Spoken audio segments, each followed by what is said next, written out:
welcome Stephen, welcome Drew. FrightFest, world premiere of Last Survivors. I think it's going on in like less than an hour. How are you guys feeling? Feel really good. Yeah, it's really nice to see him. I haven't Yeah. seen him for a while. We speak a little bit on the textual devices, but it's actually not as much as I'd like. nice to see him in person. He ignores me a couple times. I do. I get it. I do. It's kind of. But he's here now, so it's okay. It's what dads do. I was going to say, 'cause obviously in the film, you play father and son. Did you guys have much time to sort of work on that relationship before you were in front of cameras? A little. It was one of those things. I think I mentioned it before. I was obviously very familiar with Stephen and his work, so I knew that it wasn't going to be an issue on his side of things. I was really more focused on what I was doing. And so coming in, I just wanted to be as prepared as possible. I was a little nervous to work with him because he is such a talented and instinctual actor, and he's beautiful. Thank you. And so it was kind of one of those things where I knew that being as focused and prepared as possible going in with him. He was absolutely prepped and ready and completely, just nailed in. It's weird during COVID because you don't get the time that you usually get to prep, to come in and sort of be around people. What tends to happen is you arrive, you're in your hotel, you have to be there for sort of 3 or 4 days. You actually can't see anybody.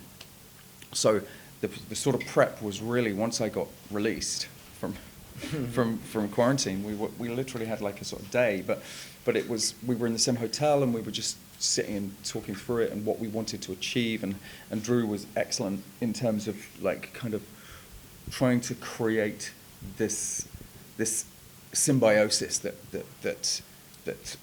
goes between them, and I think Drew as well was kind of watching me and sort of stealing kind of my mannerisms a bit as well, kind of. Absolutely, in a weird way, but I think also in a character way. No, absolutely. After the first, I just remember very, very vividly the first time we read together.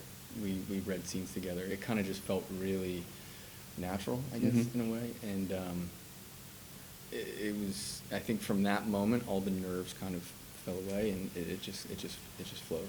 It's also, like I said earlier, it's being in that real landscape, in that weather, in that cold, is really helpful. It just help, yeah. It's like another costume on top of a costume, because you are feeling it, and it has repercussions, and when you're breathing, you are, there's hot steam coming out of your mouth, and you feel 15 degrees, and it was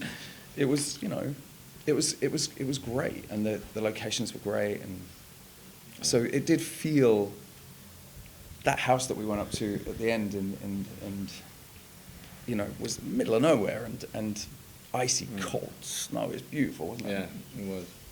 Yeah. And Drew, I think you're a fellow 80s baby, which means you're the generation that grew up with Alicia Silverstone being this big star. What was it like sharing scenes with her? Alicia Silverstone is. But you didn't grow up with her.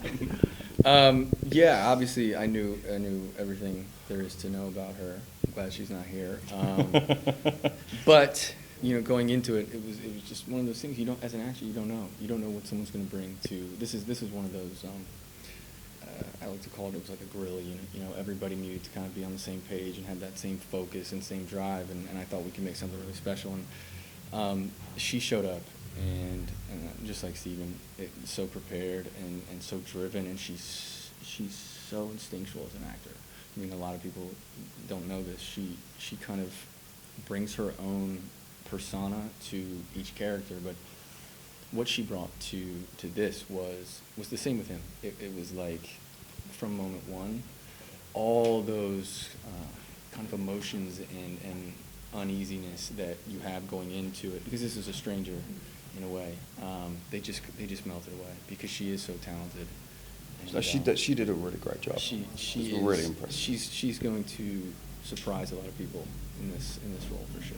No, definitely. And I mean, what are you guys hoping that the FrightFest audience take from this film?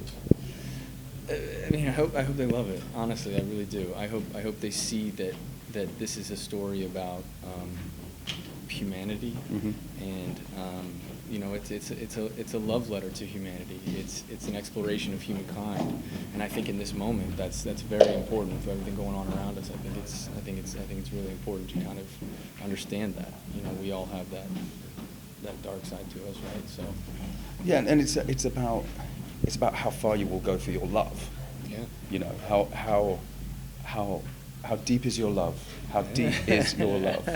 I really would need to know. But it's how far you will go to protect those around you and those that you love. Yeah. I guess my final question would be, you know, what are you guys cooking up next? Where can people see you? We're playing another father-son duo. I'm the father, he's the son. Yes. So I think you guys should keep your eyes on Cryogenics. I just finished directing a little film with my wife and Ray Winston, and just finished about a week ago, and sort of deep in the edit. It's exciting. Yeah, it's really exciting, and a couple of other little things bubbling away. So yeah, busy. I wish you guys the best of luck with the screening. Thank you. Thank you so much.